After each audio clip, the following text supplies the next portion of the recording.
Jehovah's Witnesses. Is Jesus Christ a created being? Jehovah's Witnesses believe in God, who they call Jehovah. They believe that God is eternal, powerful, and is able to do all things. As a Christian, I believe that Jesus Christ has the same attributes as God does. And he is equal with God. However, Jehovah's Witnesses believe that Jesus Christ is a created being.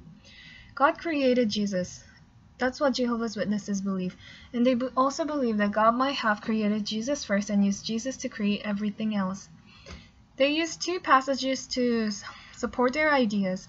The first passage is John 3:16. For God so loved the world that he gave his only begotten Son, that whosoever believeth in him should not perish, but have everlasting life. They use this passage to show how they believe that Jesus Christ is a created being. But here, the only begotten Son does not mean that Jesus has been begotten from God or being created from God. There is another meaning.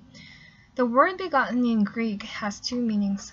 First, pertaining to being the only one of its kind with a specific relationship. Second, pertaining to being the only one of its kind or class, unique in kind. For example, in Hebrews chapter 11:17, it says, By faith Abraham, when he was tried, offered up Isaac, and he that had received the promises offered up his only begotten son.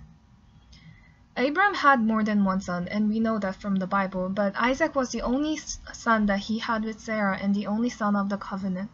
Therefore, the scripture used the Greek word only begotten in this passage, the definition that we saw on the slide before. But they use the same word for John 3:16. The passage reveals the uniqueness of Jesus Christ. Now let's look at another passage in the Bible. Colossians 1, verse 15 to verse 18.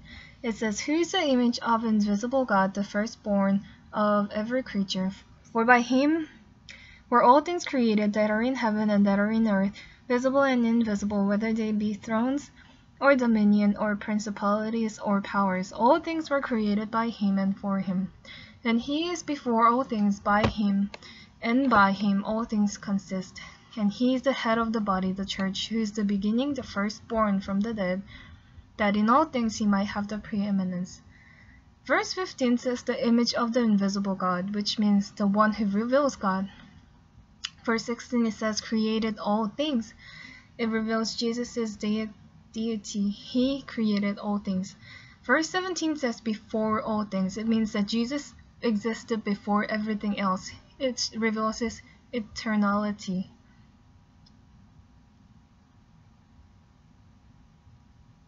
The firstborn does not mean the first child that is born from a family in this passage. The firstborn in the passage here refers to the position, not creation. For example, in Psalm 89, verses 20 to 27, verse 20 says, I have found David my servant, with my holy oil have I anointed him. And look at verse 27. Also I will make him my firstborn, higher than the kings of the earth.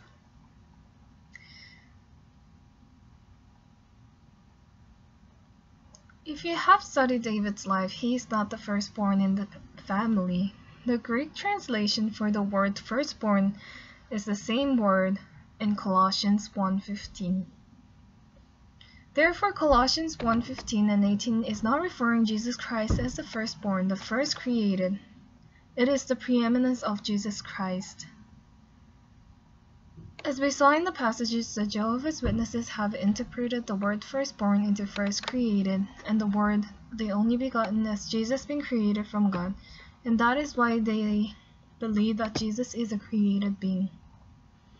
But as we saw in these two passages and the translation of the Greek word, we can see that Jesus is unique and he is the heir of all thrones.